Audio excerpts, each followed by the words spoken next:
नमस्कार, आप सभी का बहुत बहुत स्वागत है। मैं हूं Piyush Srivastava. India Mart emerging business forum का ये 7वां पड़ाव है और आज हम आ पहुंचे हैं हीरो की नगरी यानी डायमंड सिटी सूरत में। अब तक हमने एक लंबा सफर तय किया है। अहमदाबाद, लुधियाना, दिल्ली, मुंबई, पुणे, इन तमाम शहरों में हम गए। वहां पर हमने जानने की कोशिश की कि क्या और किस तरह के चैलेंजेस से उन शहरों की तमाम इंडस्ट्रीज इस वक्त जूझ रही हैं और उसके सोल्यूशन क्या। हमने उनको हर संभव सोल्यूशन प्रोवाइड करने की कोशिश की। हर शहर में हमने एक डिफरेंट टॉपिक चुना डिस्कशन के लिए और आज सूरत शहर में हम आए हैं। सूरत को जाना जाता है, इस शहर को यहां की डायमंड इंडस्ट्री के लिए, यहां की टेक्सटाइल इंडस्ट्री के लिए इसे जाना जाता है। लेकिन इस शहर में एक और खास बात है और वो खास बात है यहां के एंटरप्रेन्योर्स का जज्बा, जो कि हमेशा, चाहे वो 2008-9 का रिसेशन रहा हो या इसके पहले की किसी भी तरीके के चैलेंजेस रहा हो, कितना भी बुरा समय हो, इस शहर के एंटरप्रेन्योर्स ने हमेशा उसे ओवरकम किया है। और आज इस साल 2012 में एक बार फिर से पूरी दुनिया कहीं न कहीं रिसेशन के कगार पर है। पश्चिमी देशों में, चाहे बात यूरोप की हो, चाहे अमेरिका की हो, वहां पर कहीं न कहीं एक मंदी का साया दिखने लगा है, जिसका एक डर फिर से सताने लगा है कि कहीं इस बार भारत के ऊपर और बुरा असर तो नहीं पड़ेगा। लेकिन इस बुरे दौर में भी क्या बिजनेस को प्रॉफिटेबल बनाया जा सकता है? क्या इस बुरे दौर में भी बिजनेस से मुनाफा कमाया जा सकता है?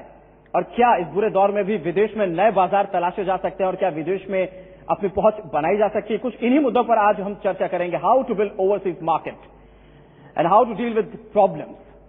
इन्हीं मुद्दों पर आज हम चर्चा करेंगे। लेकिन चर्चा करने से पहले सबसे पहले मैं चाहूंगा indiamart.com के से हमारे साथ इस वक्त अरुण त्यागी इस वक्त हमारे साथ मौजूद है, उनको मैं बुलाना चाहूंगा वेलकम एड्रेस के लिए। Arun, please give him a big hand.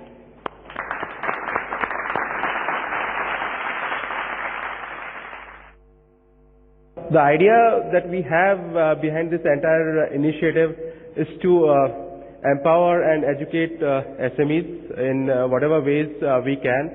And to pick the ideas here, we have taken different pain areas of SMEs across different verticals in the organizational ecosystem. Apart from this thing, we at IndiaMart believe that Internet has been a game changer for SMEs. It has been a great enabler for SMEs.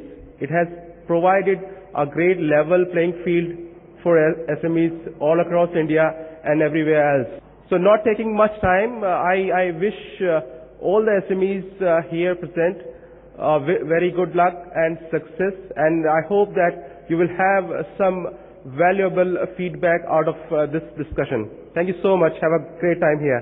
Thank you. सबसे पहला मेरा सवाल है mister Rohit Mehta से। रोहित, आप सदर गुजरात एक बड़े चैम्बर को आप रिप्रेजेंट करते हैं।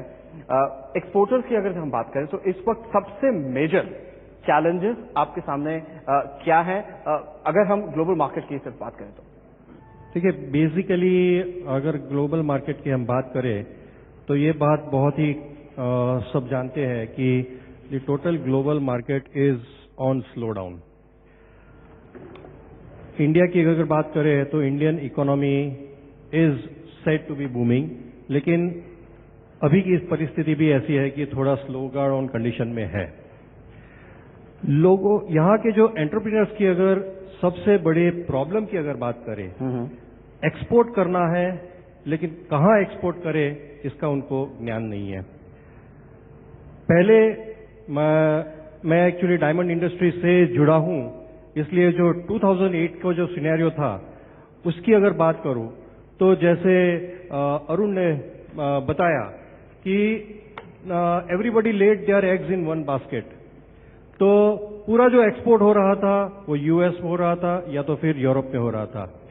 लेकिन वहां की परिस्थिति जब बिगड़ने लगी और जो टोटल इकोनॉमिक क्रैश हुआ, उसके बाद जो सबसे बड़ा अगर एक लेसन मिला तो ये मिला कि स्प्रेड योर रिस्क्स।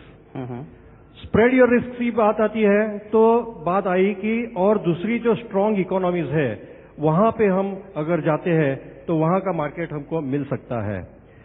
बहुत जो जिनके पास ज्यादा रिसोर्सेस है, फाइनेंशियल रिसोर्सेस, वो अपने बलबूते पे ऐसे मार्केट्स का सर्वे कर सकते हैं, लेकिन छोटे छोटे एसएमईज जो है उनकी सबसे बड़ी प्रॉब्लम यह है कि वो किसी जगह पे जाके एक सर्वे करे और एक अंदाजा अगर लगाए। Rajiv, you are also one of the board of directors in NSIC.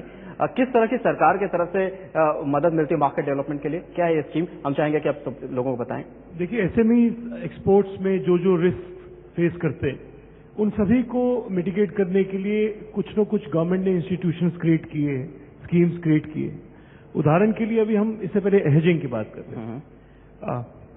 बहुत अच्छा एक्सपोर्ट है आपका 600 करोड़ का, और इतने अच्छे एक्सपोर्ट को बहुत अच्छे से वो खुद मॉनिटर करते हैं, डॉलर और या फॉरेन करेंसी फ्लक्चुएशंस।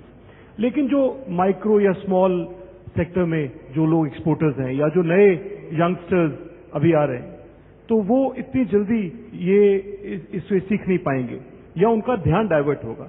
तो उन्हें इस तरह के इंस्टीट्यूशन से हेजिंग को डेफिनेटली रिस्क अपना स्प्रेड करना चाहिए और रिस्क को हेज करना चाहिए।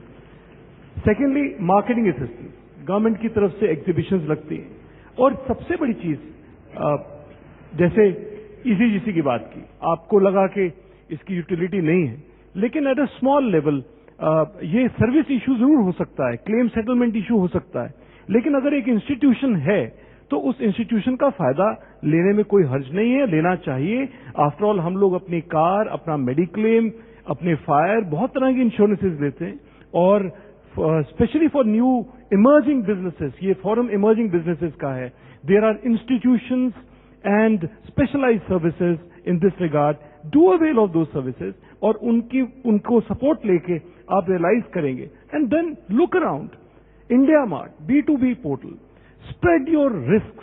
और दुनिया में number of customers, number of product, number of range जिनको हम केटर करते हैं, मुझे लगता है कि इससे बड़ी इंश्योरेंस और कुछ नहीं हो सकती है। अगर आप अलग अलग देशों में बहुत सारे कस्टमर्स को सपोर्ट करेंगे, आप अपने रिस्क को स्वयं हेज कर रहे हैं। फॉरेन करेंसी फ्लक्चुएशंस को भी आप हेज कर रहे हैं। किसी पर्टिकुलर कंट्री की इकोनॉमी अगर डावाडोल हुई, जैसे ग्रीस की या कुछ और ऐसे एग्जांपल्स हैं, तो उससे आप खुद को हेज कर लेंगे। तो स्प्रेड, और एक बड़ी महत्वपूर्ण बात इससे पहले शाह साहब ने बताई थी, quality. Your business begins from your shop floor. हमारे शॉप फ्लोर से बिजनेस का प्रारंभ होता है, and we have to make a world class SME और वर्ल्ड क्लास शॉप फ्लोर। और वहां से अगर हम स्टार्ट करते हैं, और राइट फ्रॉम दैट लेवल जो गवर्नमेंट की स्कीम्स है, जिसे हम लीन मैन्युफैक्चरिंग क्लस्टर्स की योजना कह रहे हैं, तो मैन्युफैक्चरिंग के शॉप फ्लोर से लेके right quality, right testing centres, standardisation schemes, export credit schemes, hedging schemes, हर जगह ये सारी सहूलियत पहले से अवेलेबल है। बस आपको थोड़ी सा रिसर्च करके उसके बारे में जानने की जागरूकता की और राइट कोशिश करनी चाहिए।